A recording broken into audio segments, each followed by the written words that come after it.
Hi, good evening and welcome to this week's episode of Entering the Unknown. So this week is a very, very special week, isn't it, Dave? It is indeed. So as you can all see, we are joined tonight by the absolute fabulous Barry Fitzgerald. Hi, Barry, how are you? Hi, Gemma. Thanks very much for having me on, and you too, Dave. Thank you. Can I just say first, I don't know if to do that I know. or just bow or what? Or what do I do? Do I call you sir? Sir, yes, no. Sir Barry. Don't do that. Honestly, though, I can literally say I spent just past my teenage years watching you on TV, Barry. So it is an absolute honour to have you with us tonight. Oh, thank you. Thank you very much. That means a lot. Well, Can I just put my 5 pence in as well then? Oh, if you have to. Because it was through Ghost Hunters International that I wanted to be a paranormal investigator as well. And it was watching Barry and the rest of the guys on there. Because I thought that was even better than the Ghost Hunters in America. We could relate to Ghost Hunters International more than we could relate to Ghost Hunters in America. The whole format for me was what did it. I mean, I've always been interested anyway. I am one of these absolute enthusiasts is the only way to describe it. But watching Ghost Hunters International from beginning to end, so literally your case study. So you would get your case study, and was it Brandy in the early days? It was, wasn't it, that would give you your case study? Brandy was about the midterm, and initially we started with there was the original crew that we started with, going out through the gate. And then we started dropping people off because with the international show, it was exceptionally difficult for a group of people who had families back at home to be away from their families for such a long period of time. But the first year I was 4 weeks back in Ireland that year. So you can understand with a family, if I had a family, that would have been virtually impossible. Filming schedules must have been really difficult for people with families. Definitely, I can imagine that must have quite an impact on your personal life.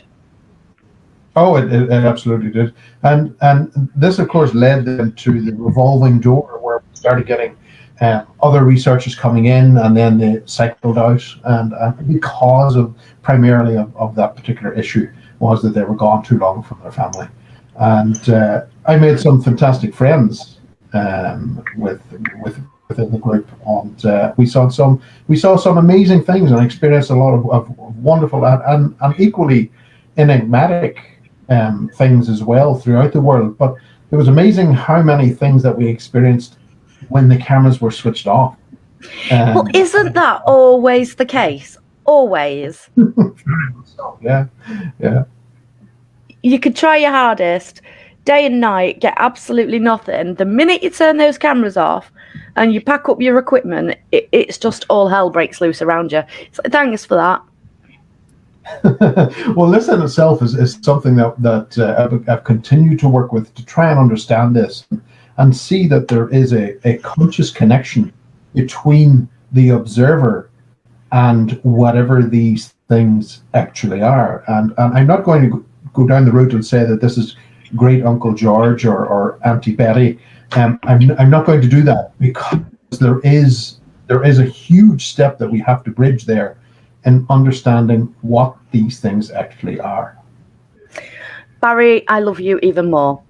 Just for that one sentence, I love you even more than I already did. Because the amount of times people jump to the conclusion that this spirit is Great Uncle Fred from 20 years previous. Mm-hmm. When in actual fact, we don't have any proof that there is such a thing as consciousness after death. So how can you, don't get me wrong, belief systems, I am totally for people having their belief systems and their religions and whatever you want to call them, you know, each to their own. But there is no proof that there is such a thing as consciousness after death. So could it be the things that we are experiencing are some form of telepathy? Or yes, PK? there is that. Yeah, PK, of course, is part of it as well. However, there are some medical research that has been done that is now in the mainstream that does show that something bizarre is happening beyond death. Now, what Absolutely. that is when and we cannot jump to the conclusion. No, we're seeing the pearly gates of heaven. No, we can't do that. We haven't enough information to do that. But we are seeing the indications that there is something happening beyond, and what that is, again, you know, we'll work toward that. You see, I think that ties in with NDEs, so near-death experiences, because when you look at the data that is around for consciousness for after death, there's a very, very lot of similarities in terms of near-death experiences. So I think there is some sort of a connection there. There is a lot of information that is coming out, especially from the hospitals and research studies that are being done there, especially with cardiac patients, and what's been happening with there. And it has been seen that they are brain dead. There is no activity whatsoever, and yet they're having these experiences when they should not be. Absolutely. And you know, there was this idea that there was a chemical that was being released in the brain that would stimulate this experience of the tunnel of light and things like that, and really ease the body into this experience of death. Yeah, but there's been no proof for that. That was just theory, and it's been taken on in the mainstream that this is actually fact. But there is no proof for it either. So we're left with this very strange phenomena that seems to be occurring on the lead up to death, and of course the process following after. Absolutely. You see, yeah, I think there's still a long way to go in regards to research in that area. I mean, it's somewhere that realistically we've only just started to touch on. Not a lot of people have been touching upon that area up to now, whereas now it seems to be in the forefront. Yeah. I think every one of us is heading in that direction, and we're going to be faced with it one day. Not too soon, I hope. I'm still too young, Barry. I'm still too young. I've still got too much to do. I think the adventure. It really is an adventure. Yeah, but I can have that adventure a bit later on. I mean, don't get me wrong, I'll come back to haunt all of you. I apologise in advance, because trust me, if I can get back, I'm coming back. But just not yet. I'm all right for the minute. So going back to Ghost Hunt.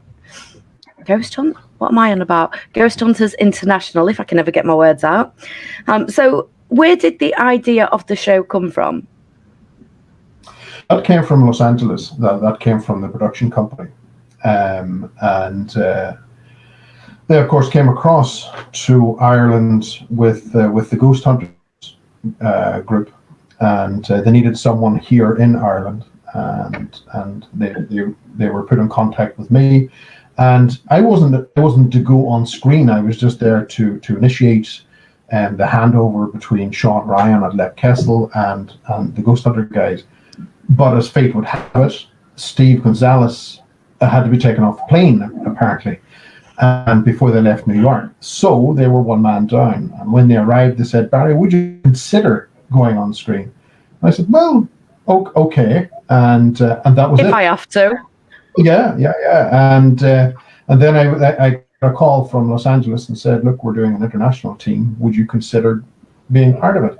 I didn't have to go through any screening, nothing like that. And I said, "Yeah." I thought all of 30 seconds, and I said, "Yeah, let's do it." And that was it. So where did your passion for ghost hunting come into force?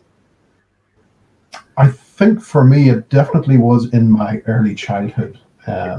growing up in a house that was haunted, it seems to be a common factor with a lot of us, and experiencing the things there, and then that of course led on to questions as to why, who, and what.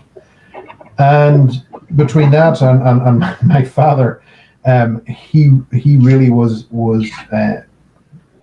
inspirational in really developing my interest in science fiction and things like that, and set me down in front of the television to watch Star Trek and Doctor Who and things like that. I think it was his attempt to get me to shut the hell up, but he developed that interest into this other realm and everything else. And so really that's where it all started, and it grew into where I am today. I mean, you do know your tech as well. So thankfully, we had a TV show that was not only using tech that was new for its time, but we also had somebody that knew exactly what they was doing with that piece of equipment and explaining it to the viewers that were watching it. Because a lot of the times you'll see people like, this is a K2 and that's it, that's it done. Whereas you guys actually explained it from beginning to end exactly what the piece of equipment does or is alleged to do, and then you went into a bit more detail about the alleged reportings of, for example, the reason why there's said to be an increase of EMF when a spirit is near. So that was like really, really educational. But the other thing that I absolutely loved and still love to this day, which is something that a lot of TV programs don't do, and teams, actually, in all fairness, when you see them out on an investigation, you don't see this. And it was when you would read out your case study, and then when you would do your tour of the building, you would find out exactly what's being alleged or reported in that specific area, and then you would focus your investigation around the alleged incidents that have already happened. So basically going to an alpha case, which is something that you don't see a lot. Yeah, for us going to these locations, a lot of the locations I didn't want to be pre-primed for. So later on in the series, as they started to develop, then I started taking more of a back seat and knowing where we were going. Granted, I had to know which country I was going to, but you have to arrive at least. Yeah, I didn't necessarily want to know much about the case per se, because I wanted to see initially what I picked up from the location first, and then that started then to develop onto, okay, well, what do we know of the case, and why are we going to place the camera there when we also got something here during the tour and things like that. So it was an amalgamation then eventually of the two ideas into that program. You can see it evolving from season 1, episode 1. You can literally see the whole program evolving all the way throughout, and it never stopped either. It carried on. It's not like you hit a point and you thought, so okay, the viewers love this. You still kept going to try and increase and to make it more interesting and more relevant. But not only that, I mean, so your investigations was great. You'd split up into teams of 2, or whatever, depending on location, and then you would go off. But we would also get to see the full investigation, even if nothing happens. We would still. That was one that we wanted to keep that, because I understand that there may have been some people that may have wished this place to be haunted, for whatever reason, but we were going to call it on what we found, and that's the way it was going to be. We're going to step aside. And that is exactly what you did, even down to reviewing the footage, because we don't get to see this a lot. I mean, we all do it. We all sit in our homes reviewing the footage, going over hours and hours, and I don't anymore. Dave does. But we've all done it. We've all had to sit and review that footage, and it is exhausting. It is more exhausting than doing the investigation, reviewing that footage. But when you would review your footage, and you I know that you wasn't just doing that for the show, you would do that anyway.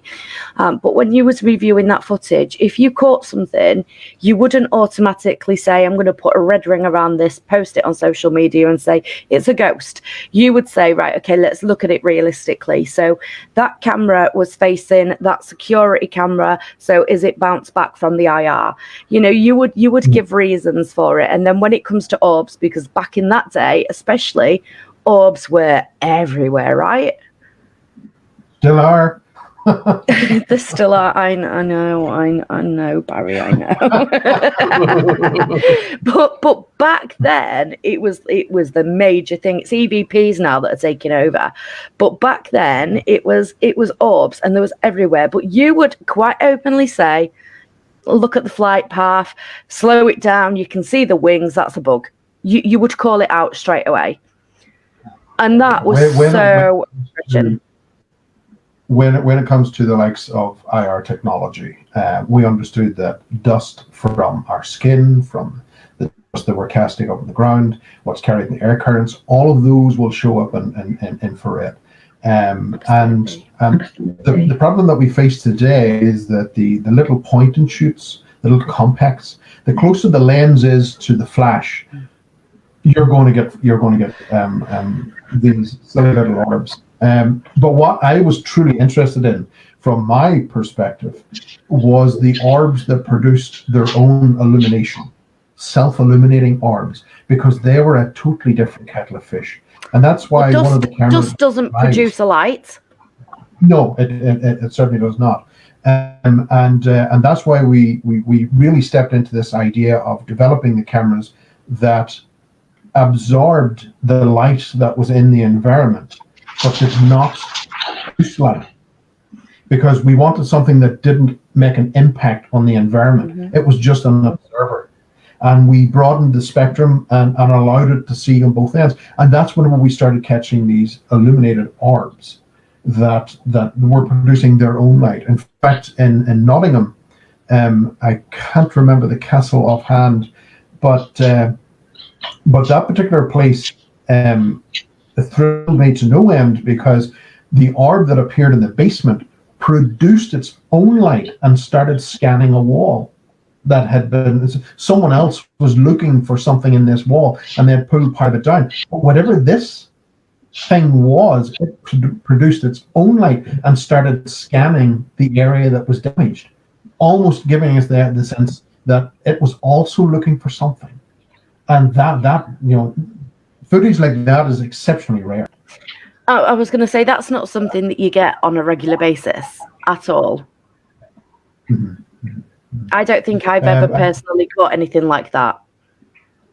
Yeah, I do know of other cases there down in Australia, New Zealand, where a guy, he was a baker and he was heading to the bakery in the morning, and he came across this old quarry on his way to work, and this orb was coming down the side of the quarry, and again it was scanning the quarry wall. And he didn't know what this was, but he stopped to observe it, and suddenly this light stopped, and he got the sense that he had been seen. And apparently, according to this account, the next thing he knew, he was lying face down at his work, covered in blood, and had no recollection of what happened between the quarry and his work. So there are very bizarre, strange things happening around this particular phenomenon on both sides of the equator. Have you ever seen an orb with the naked eye as well, Barry? Yes, I have. Yeah. Uh-huh. I have actually too, believe it or not, in Ireland at the Titanic dry dock. Oh yes. Mm-hmm. Mm-hmm. That was the first time that I ever see what I believe to be an orb with my naked eye. Yeah, that was fascinating.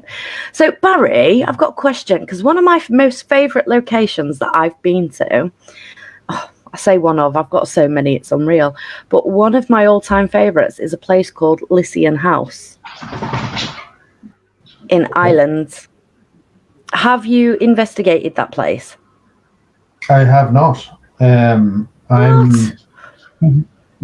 president. Which county was that in? I can't remember. Can't remember off the top of my head. Let me have a look. You guys What just did you call yourself it? while I have a look. It can't be too far away from the Titanic dry dock because we stayed in the same area and drove to both locations. Lycian House. So what has been your best experience as a paranormal investigator? I've had quite a few. One of my most horrific experiences was in the last 7 years. We started investigating the mythology and folklore of Ireland, and we completely underestimated what we were about to come up against. And that in itself was so dramatic and so intense that I said to my research partner, I said, if I ever come up against that again, I'm retiring. I'm done. It was that bad, and it became known as the Island of the Dead. And it really is a place it's a place of oracle that was used way before the Middle Ages, and it almost is on power with the Oracle of Delphi in Greece. So it's exceptionally potent, a very, very potent place. So things like that have been very inspirational, I suppose, within my development and my research path. But the likes of being in Nicaragua and being on top of one of the Mayan temples at night, just as the sun or the moon starts to come up over the top of the jungle canopy. Things like that, moments like that you realize I ain't going to see this again, and you just sit down. In Costa Rica, I was there, and we were investigating this prison, and I had to go back to the boat to get something. And on the way down, I happened to notice this unusual glow coming from the water, and it was just the phosphorus thing in the water. But see the huge fish swimming about 6 feet down, glowing in this phosphorescence, was truly amazing. And I just sat down, forget the thousands of dollars that's being wasted because I'm not here. I'm checking this all in, and so I did. I really did make the most of it. But like you say, though, they're moments that you're never going to have again. So if you can take 5 minutes out just to enjoy them, why not? Yeah, that's the thing, and I'm glad I did, because now we're in a situation now globally that we're seeing that our travel has now severely been hindered, and where that's going to end, really, there's only a handful of people I believe know where this is going to end, and I'm glad I did what I did when I did it. So Lycian House, I might be saying it wrong, to be fair. I've been calling it Lycian House for years. It is in Cookstown, Northern Ireland. Right, okay. I'm familiar with Cookstown, but I would drive through it. I can't get you a picture. No, I'll send you it, Barry. Okay, great. So where would you still like to investigate if you're investigating? Anywhere in the world? There's a temple on the southwest of India, and Padmaswamy temple. I would really love to get there, and I would also like to get to the end of the Great Wall of China, to the desert there, and this was something that I was lining up for GHI to go to. Because when we broke then for the half season, or for the season, I can't remember which it was, but I flew to Singapore, and I made a point of finding these locations, which included we were going to be diving to these shipwrecks, and another team was going to be in the suicide tunnels in Hong Kong at the same time, and also. See, that's my wish list. Yeah, we wanted to head up. I was trying to arrange it that we headed up to the end of the Great Wall of China, to the desert there, because the last fortress there is said to be haunted, but there are voices in the desert that call you into the sands, and these people never return. So those were things that I was lining up. We were really starting to break free from that cookie cutter format, and we were starting to find our feet. And that's we I really wanted to put some pressure onto the team to say, okay, this is what we're going to do now. And yes, it was going to be physical, and mentally and spiritually draining. But I felt this was somewhere that we needed to go. So why did it finish on the TV then? Because it was, it'd still be the most popular show today if it was still on. I'd love to see it come back. I don't ever recall being told why, and that's the land of TV. One as moment quick as it can go, bang, and then bang, it's over. That particular show, oh my goodness, what was it called? It was a guy that was selling shoes, an American show, and he was married to this lady who kept giving him some grief, and he had 2 children. I can't remember the name of the show, but I do recall that he was walking down the street when another member of the public walked up toward him and said, "How do you feel now that the show was cancelled?" He wasn't even told. And but that is TV. That's the world of TV in some instances. Not all instances, but some instances where the cast are a second thought. Do you think that there could ever be room for a comeback? There wouldn't be a comeback per se, because there's been too much development has happened since then, that if we were to come back, it would be a completely different kettle of fish, because we just wouldn't be looking for ghosts. We would grab the hold of those doors and rip them wide open, and we would be going after many things that are connected to this, almost like an umbilical cord that runs through a lot of different fields. So there would be a lot of different areas that we would be going after, and seeking it out that way, instead of just being a very niche attraction. Because that's not where I want to be. I want to go after the bigger picture, and that's what I do now. I go after the bigger, and I don't want to be pigeonholed into that refined area again, because that does my soul no good. See, the problem I find with TV shows is a lot of them, they say on them for entertainment purposes only. Need I say any more? But on a lot of the TV shows, it's the same old format with the same old responses. The people that are on these TV shows are automatically running off their belief system that it is consciousness after death or a specific person, when in actual fact we don't know that is the case. So all you're doing is misleading the public that are watching these shows because they want to learn, they want to gain their own knowledge so that they can go out and put themselves at risk because they've seen this on the TV. Yeah, no, that's not a good way. And my response to that is read. There is a huge amount of information out there that we have that already gives us a lot of the information that we require. Unfortunately, we live in a society now where we have to have everything now, and this is something which is also seen within the research itself during an investigation.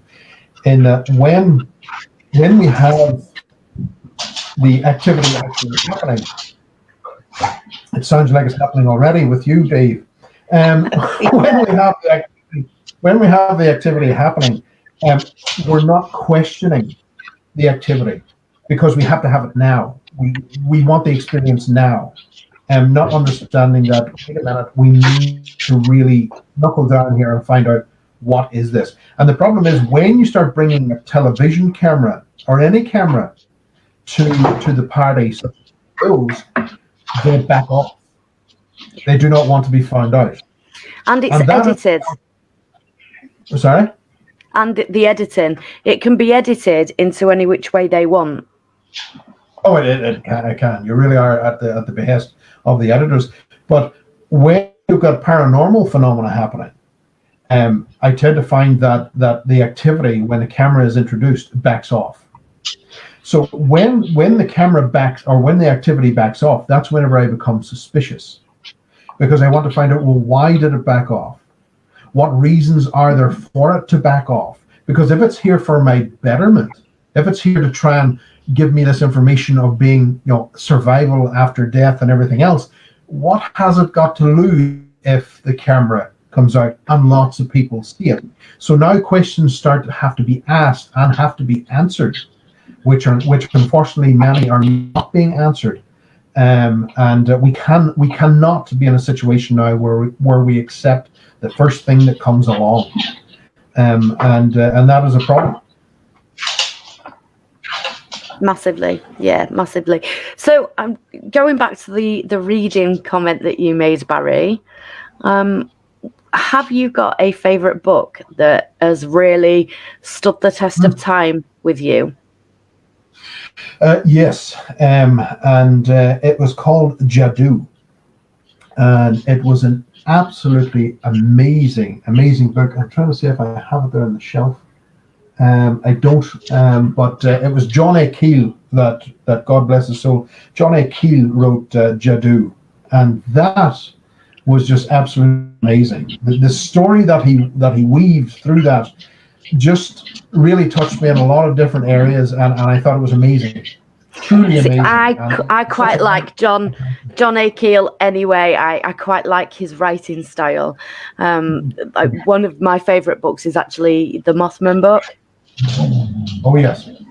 Because that's got bits of everything in it. So it's got paranormal, it's got ufology, it's got cryptozoology, it's got everything in that one little book. But I get what you're saying. I love his books for that reason, because they're easy to read, but they take you on the story with him. So it's almost like you're there, even though you're not. Yeah, very much so. And being Irish, we love a good story. So John definitely sells the story, and that's what I absolutely adore, and that's what I do with my own books. I tell people a story. I was getting onto that, but now you've gone and done it anyway, Barry. So, Barry, among your many talents, writing books is also in there, isn't it? Yeah, I'm actually in the middle of two at the moment. One is called the Deceptions of Gods and Men, and it's an examination of this broken record, this story that seems to join the human race generation after generation after generation. And what it does is serve to polarize us in a perspective between this alleged good and evil. And it's about stripping away the masks that hide behind that phenomenon, and follow the way that they interact with us rather than the mask they appeared with. Because if we follow the mask, we get nowhere. But what I did is followed the phenomena back through the ages of time, and that exposes a different kettle of fish altogether. And that has been a really, really good journey. So is this book finished now? Not yet. It's still in the process. I'm about halfway through it, and I released a book several years ago, and it was called The Council of Three. It was a novel, and it really delved into the mythology, folklore of serpent worship and the church and everything else. And took the reader right around the world, from Ireland right around the world. But I have said book somewhere on my shelf. Okay. I'm working on the prequel for that, called The King's Son, as well. So these books that are coming out, Barry, can I already pre-order my copy? I would say hold off on that, because it can take some time, especially with the likes of the Deception of Gods and Men. As I say, I'm halfway through it, but there's some other information that I need to track down with that, along with other projects that I'm working on. I'm working on some documentaries as well, about a very, very bizarre case of abduction. And Sumerian gods, and that really turning into something very, very. I have never seen this before, but I can tell you this: I've been living it over the lockdown, and it has been absolutely an amazing journey. It sounds awesome. So these documentaries, are they going to be on mainstream or Netflix or? They'll be on YouTube. I usually just throw them onto my YouTube channel and let them go there. And there are some other projects that I'm working with, which will be going to Netflix and things like that. But I can't talk about those now. Damn it! You can't blame a girl for trying, Barry. I like to make an exclusive announcement every once in a while. So where did the writing the books come from, Barry? Because that's not easy. To sit and actually write a book is difficult. Not that I would know, I'm not an author by any stretch of the imagination. I have to write essays for uni, and that's about as far as it gets. The writing of the books, it really depends on what I'm experiencing and what I'm witnessing at the time. The likes of the influence, that in itself was a culmination of information that I had been collecting after my observations within the field, and I was very reluctant to really get into that one, to release the information on how these things traverse the veil and accost people, and how they attach to people, and biologically what happens to our bodies and everything else during that process, and how we can identify that attachment and readdress the situation and get some balance back. I was very reluctant to release that until there was a death in my own family, which really it angered me at that particular point, and I said, well, this being released and under threat from these things, I released it, and I'm still here. So the influence is out there, and I was glad to see that it was greatly received in its format. And I've been working with several people since with the influence, and developing further projects on seeing how we can delve this a little bit more and get some more information out of it to give the people back balance. And that's very important, especially today in today's society. Completely otherwise. We need to a balance. I think we're lacking balance at the moment. But Barry, do you just want to marry me? Do you just want to marry me, Barry? I'll point out that that has already gone. Again, you can't blame a girl for trying, right? But no, that is something else that I love about you, though, because you bring balance. You really do. Just, I would say you have like a calming influence on a situation. Like, we've seen it so many times on Ghost Hunters International, where you've been like the voice of reason, and it's like, calm down, guys, calm down.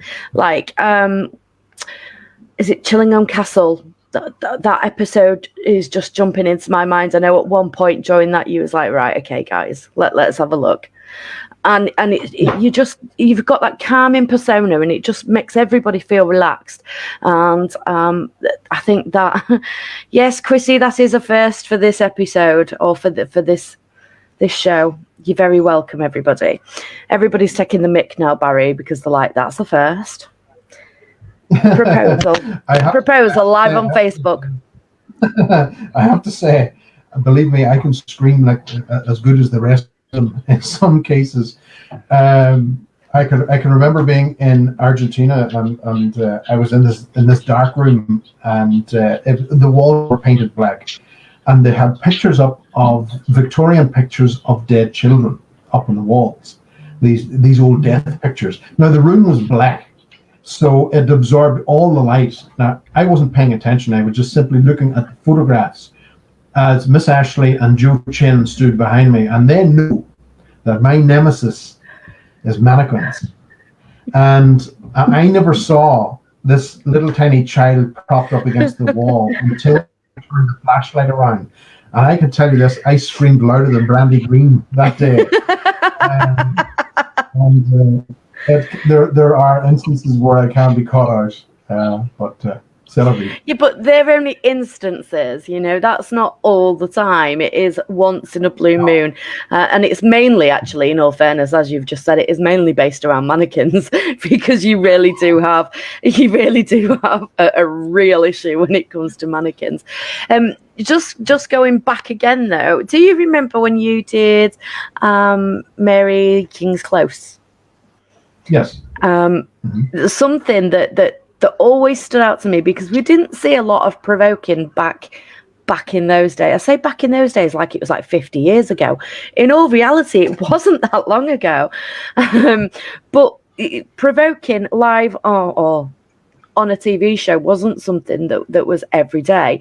And I remember just sitting and watching you go, take the toys away, we're going to burn them. And I was like, oh, no, you're not. Yeah. And there were reasons for that I couldn't voice at the particular time. And going into it, I was told that this was the spirit of a child and everything else. And whenever I started tapping into it, I said, no, this is not what it seems. And that's why I said to Wheezy, take the toys upstairs and we're going to burn them. And he looked at me and he had no idea that this was going to happen. And he said, what? I said, I think him and I had the same reaction, Barry. I'm not going to lie. I was sat in my front room like, what are you doing, Barry? And I said I was going to take there was a bowl of coins. I was going to take that upstairs as well. And we started to make a move on the objects. Now, I had a camera that was running behind me, my camera that was running behind me. It was taking still shots. Immediately opposite me was the cameraman. Now, the room was well lit. And my camera could clearly see the cameraman.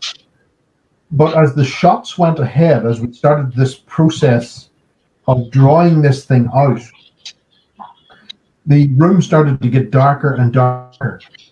Now, each photograph that was being taken with my camera, it got darker and darker to the point the only thing left that the camera could see was a ring of light around the actual lens of the camera. That's all it could see. So something was absorbing the light at that particular moment in time.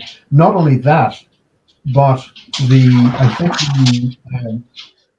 temperature gauge had stopped working. I believe it was something like -15, and there was an EMF, I believe, was also going off. There was something else as well. Wasn't it like a tri-field meter that you had at the time that was going off? Yeah, it would be.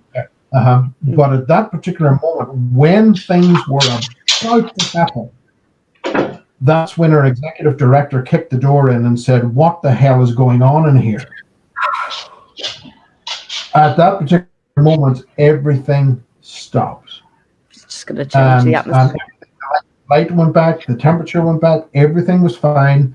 And I said, what was about to happen is that we were about to get spirit contact. Oh, carry on. And he closed the door and walked. That's gone. That moment was over. Like it's that easy. Just carry on. That is over. And that in itself showed the difference between what TV land is and what reality is. There was two distinct levels there. So you could have had something amazing at that point. Yeah. It also happened in Wolfschanze in Poland. We were in Hitler's bunker, and again, the crew did not know what I was going to do. I only told Paul what equipment I wanted before we went into this. So we headed in, and I knew that Hitler stayed up all night. He was an insomniac, and he played classical music. So the moment that the classical music started to be played, this place became active. The footsteps, all hair went up the back of my neck. My hair went up the back of my neck. We knew that this was the closest that we were ever going to get to Adolf Hitler. And the crew had never experienced anything like that just before. And again, then suddenly there was a realization, almost like from this thing, no, something's not right, and it backed away again. And the moment was over. But it was such an absolutely wonderful and memorable experience that we triggered the environment to work for us. And that's exactly what I was saying earlier. So you guys would know, even if you didn't know before you arrived, you guys would get the alleged accounts of what's happened. So then you would look at the building, you would look at the history, and then you would plan your investigation around that to make sure that you had the best possible outcome that you could possibly get. And I love that. I mean, go on. By going into Wolfschanze, of course, there was some clue as to where we were going, because we were staying in a former SS bunker, which was converted into a hotel on site. But I gotta say that I'm an avid photographer at night. I love the night sky, and the way that the color and everything else can be, especially with the full spectrum camera. The color is beautiful. But I threw the camera over my shoulder tripod, and I marched into, maybe that's the wrong term, I walked into the Wolfschanze, and I got to the boundary, and I was on my own, and I got to the boundary, and I stopped, and I contemplated and just processed for the second there, do I want to do this? And I turned and walked back out, and I left it. That place it's got something going on, but I didn't want to be mixed up with it at that particular time. I think it's good though that you know, as a paranormal investigator, you have had points in your investigating career, if you will, where you've gone, oh, maybe this ain't quite right, and definitely not alone. Because as much as people say I don't get scared, I mean, I don't get scared very often, but things can definitely make me jump, without a doubt. But for anybody that says they never get scared, I call bullshit on that, because everybody has a point. At some point, the hairs on the back of your neck will stand up. You'll be alone. You'll get that feeling. You'll go all goose pimply. You will just know that now is not the right time for you to be in that specific area alone. Interesting that you bring that particular point up, because that in itself is the seat of your instinct. That is your fight or flight. That is your psychic voice. And that is a very physical attribute of the body itself. It picks up the signals from the outside environment and processes it in the brain. If it does not like what is picking up, irrelevant of whether it shows itself as the Mothman or a little child in a Victorian dress, if your body does not like what it sees, if it does not like what it senses, it triggers your fight or flight. That is your voice to tell you to get the hell out of there or be prepared to fight. Absolutely. Because that's telling you. The problem is today, in today's society as well, is that the sugar, the refined sugar that we consume, also can affect your fight or flight. The more sugar you consume, you can actually shut that process off. So as a paranormal investigator going into an investigation who meets up at a fast food joint and drinks a gallon of soda drinks, then you are actually shutting down the only and best piece of equipment that you have in your equipment bag. See, I always go for a fast food restaurant after the investigation. Yeah, that can work. Absolutely, because afterwards it doesn't matter; it's irrelevant. But no, you are right in what you're saying, along with things like your serotonin level, because that can affect your fight or flight as well. So hormones, mental health conditions, you know, these are the things that people don't necessarily look into, but can have a massive impact on your personal experiences. Absolutely. And can last for a long time as well. There are instances when people have brought things home unwittingly. I have done it. A lot of the people that investigate have done it, but by going into a place and being completely shut down and not allowing your fight or flight to activate, and by going in and saying, well, I'm not afraid of anything, well, then you're actually, in that particular case, are blind from what possibly could be happening. So how can that person give a sound judgment on a location if it's not listening to everything that it has? Yeah, massively. I mean, just before lockdown, I was in a very difficult place with my personal life. I was very up and down, and we did have investigations lined up, didn't we, Dave? And I said, I can't come because I know that had I have gone, it wasn't the right time for me to be out investigating anything. I had to just concentrate on me. And then we went into lockdown anyway, and now I'm ready. I'm ready to get back out there now. I'm itching to get back out. But I think a lot of it is about knowing yourself, trusting your own instincts. If something's telling you that you shouldn't be doing it, don't do it. That's absolutely right. You know, I write in one of my books, just because you go to the jungle and don't see a tiger doesn't mean there are no tigers. Absolutely. That's a good analogy. I like that one. I might have to slip that in somewhere now. That's going to be my next essay. I'm telling you, my next assignment, that's going to be in there. So what are you currently working on for your future goals in terms of the paranormal? I know you've got your books and your documentaries that are coming out, and I have put a link in the chat for anybody that wants to check out Barry's YouTube channel. I've put that in there so you can all go and have a look. So what is it that you're hoping to achieve going forward? Going forward, we're really starting to put some pressure onto the project of Legend Seekers, in which we start examining the Irish myth and legend and seeing how active those locations are and what we can learn from those locations. So there are projects afoot with that. There are the book projects, and there are the other, of course, the other projects that I cannot mention at the moment at this time. But there are some good things coming forward, and you know, I really hope that this whole global mess, sorts itself out fast, and we go back to something that we recognize as being normal. Because if we don't, well, then we may have to rethink things again. See, this is it. I think the whole COVID situation has had such an impact on everybody's lives, and I know people that do struggle with anxiety.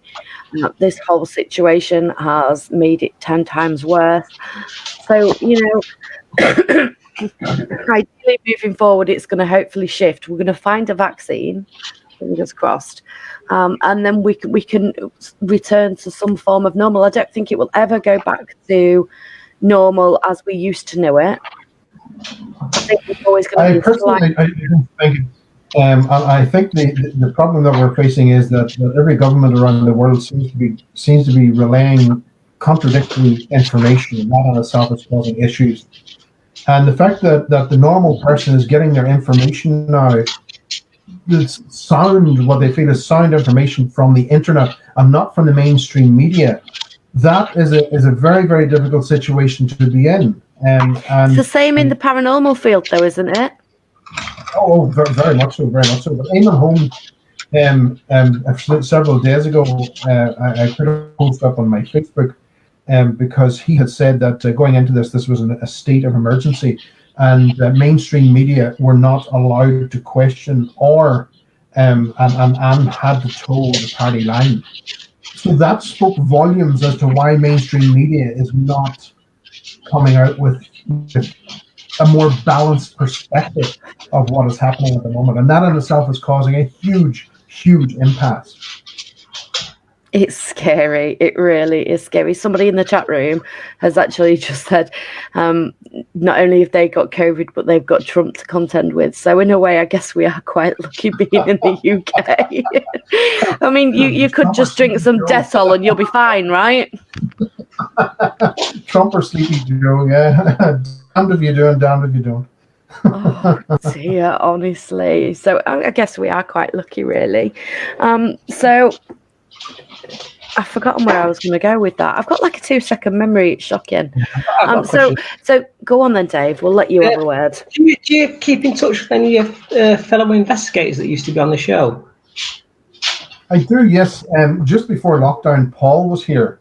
Paul Bradford with his wife, and he was here for a few days before he went across to England to visit his parents, and get home before everything fell apart there. And Joe Chin, I'm in contact with Joe Chin all the time, and every now and again I get a message from Miss Ashley, and so everybody goes and does their own thing now. It's been a long time.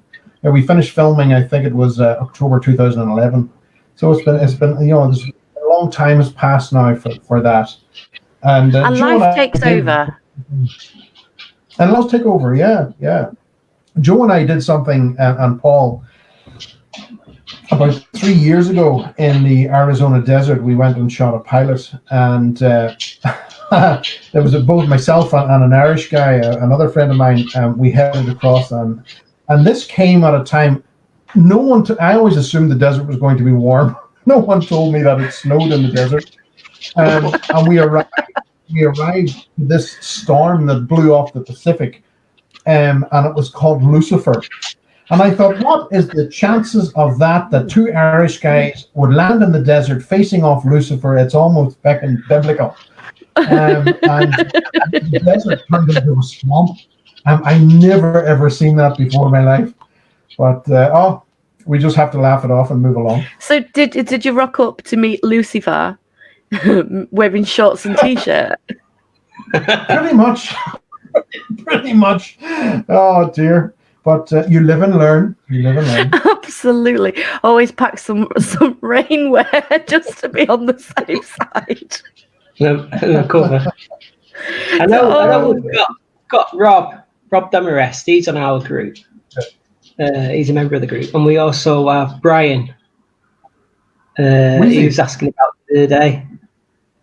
Oh yes, I think at Ouija Off actually. I was going through some of the old photographs on the hard drive, and I was just wondering. I was hoping that he was doing okay, and life was fair with him. Somebody's asking about Dustin in the chat room. It's Chrissy. Hi, you know Chrissy. What?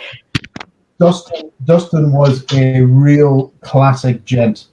I never saw someone who was more asphyxiated with his family than Dustin.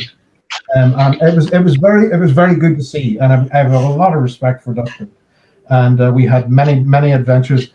I can remember we stayed in a castle in Italy, and he ended up he raced across, and no, in fact it was Austria. That's what it was, and he raced across, and he was speeding to get back to the shooting schedule, and he was breaking all the speed limits. He says, "Oh, it's great that we have this autobahn that we can do whatever speed we want."